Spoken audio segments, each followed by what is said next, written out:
with coverage you can count on. This is the Erie News NOWCAST. Good afternoon, I'm Elspeth Meisner, and thank you for joining us for your Erie News Now Weekend Nowcast. Well, there's lots of family-friendly activities today planned for downtown Erie as it's 814 Day. Of course, it is the city's area code, but it also happens to fall on a Saturday. So there's lots to do today to see what everything the city has to offer. Starting at 3 o'clock in just a few hours, live local bands will entertain people in 5 different parks around the city, including Perry Square, Griswold Park, Roger Young Park, and Washington Park. Those bands all end at 9 p.m. Then it's family movie night in Frontier and McLean Parks.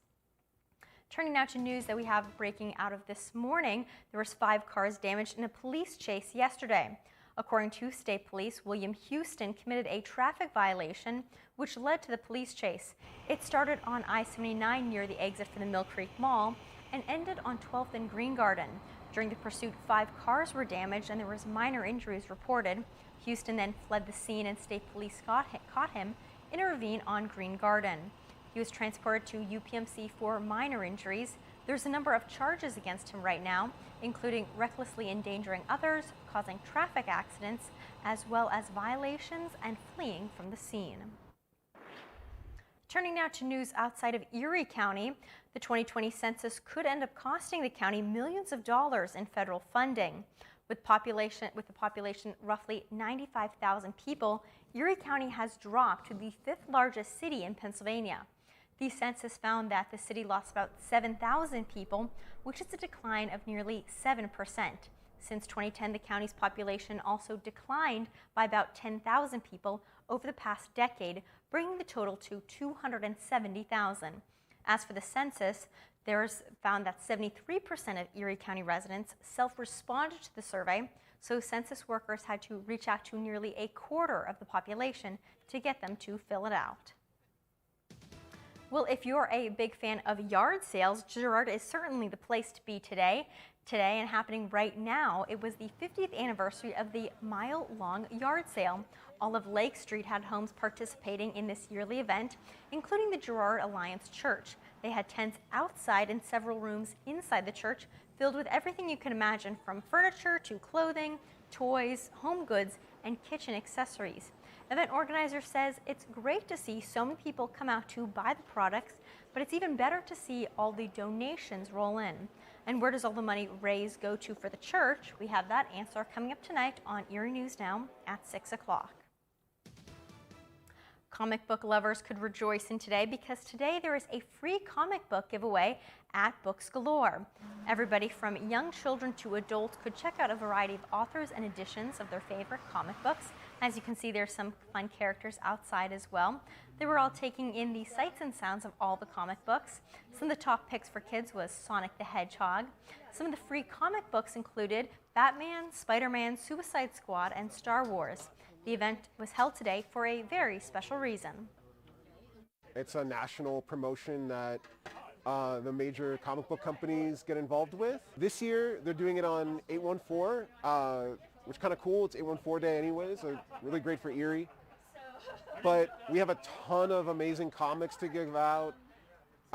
Everyone who comes in the door gets a free comic book. There's a really great selection.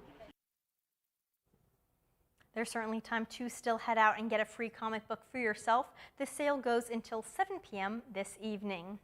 Well, with restaurants being shorter staffed, a local restaurant is asking for some help in a unique way. The brewery at Union Station is asking all their guests to be more kind. Now when you walk into the restaurant, there are signs posted that say, "Be kind or leave." Management says they put these signs up for an effort to get people dining there to be nicer to their employees. This comes after multiple incidents of customers rudely getting upset at employees over long wait times or being short-staffed. The owner decided it was time to take a stand. He hopes these signs will all help people come in with a kinder attitude. I feel the restaurant business is kind of tough in general, and I think that people need to be a little bit more understanding. It's a hard time for everybody, and I don't think some people that haven't worked in the industry understand how hard and stuff can be when you're short-staffed and stuff's just flying through and, you know, it's just staying busy.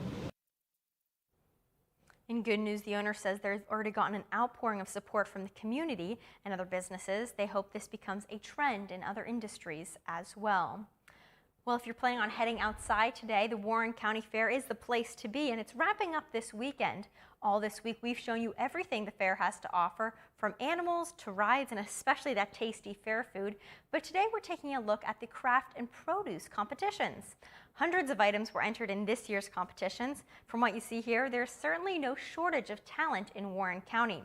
People working at the exhibits tell us hundreds of people have been in and out of Albright Farm and Garden Center all week, checking out all the entries. One fairgoer tells us these exhibits make her proud, to be from Warren. The fair wraps up this Sunday, so there is still some time for you to go out there, check out the fair, and check out some of these unique creations as well. And there was certainly plenty of chances to enjoy local entertainment on a Friday night or Saturday night even. But with COVID-19 cases surging and the Delta variant quickly spreading, how do performers feel that this could affect their business? Well, we had that very question, so we stopped by Altered State Distillery to see a band traveling in from Virginia. Band member says it feels great to be back doing what they love, but they are nervous if another shutdown could be on its way. They say it could hurt not only their ability to do what they love, but also could stop people from coming out to their shows. These performers have other jobs, but primarily make their living from going from venue to venue for live shows. If another shutdown order and mask order were to happen, they say they're concerned. We're back and it feels great. I'm definitely worried, but at least worst case scenario, we'll be back in our studio creating more content and in the lab doing our things. The band The Sweet Life says they performed at 8 venues since restrictions were lifted, which is a little less than normal, but they're hopeful there aren't any new restrictions in the future. Well, that does it for this edition of the Erie News Now Weekend Nowcast. Thanks so much for joining us. Be sure to tune in to Erie News Now at 6 o'clock for the latest news, weather, and sports. Have a great Saturday.